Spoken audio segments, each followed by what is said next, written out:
my dad had surgery today on his back, and he has been having pain for quite a while, actually. It started probably about a year ago, but he's never been in any serious kind of car accident or any kind of accident that would actually hurt his back. But just he's 48 years old, and he's obviously just getting older, and his back has been giving him pain a lot recently.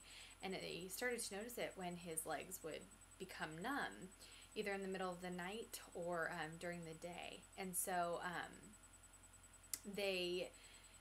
he kind of ignored it for a while, and during the night times, if he couldn't sleep, he would go downstairs and sleep on the couch, or would try to just move around and make himself comfortable. And he finally decided that he was going to go to the doctor to see what was wrong with him. So he went to the doctor, and they prescribed him some pain medications and said that hopefully it would get better.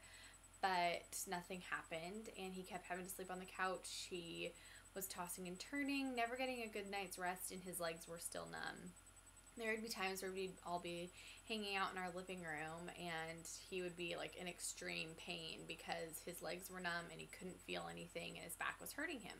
So finally he went back to the back doctor, and the doctor said that they were going to do some x-rays or MRIs on his back to see what they could find out about the pain that was happening.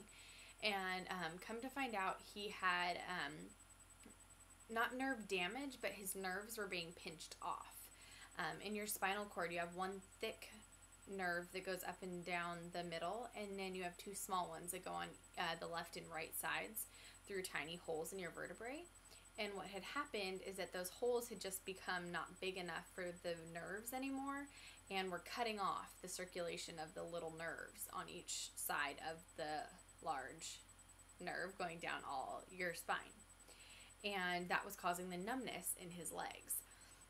So the doctor had set up an appointment for him to get looked at for surgery and see what they could do. So they set up a time, and he went to the doctor's appointment, and they were going to he had two options for surgery. The first option was they could go through his hip and see if they could fix it that way, fuse two vertebrae, and then insert some screws and plates to alleviate the pain and create a sensation that he wasn't going to become numb anymore, and give the nerves some room to circulate so that his legs didn't go numb. And the second option was, if that wasn't going to work, they were going to have to turn him over on his back and then insert rods into his along his spine to keep them from almost like crunching down to create that numbing sensation in his legs that he couldn't feel.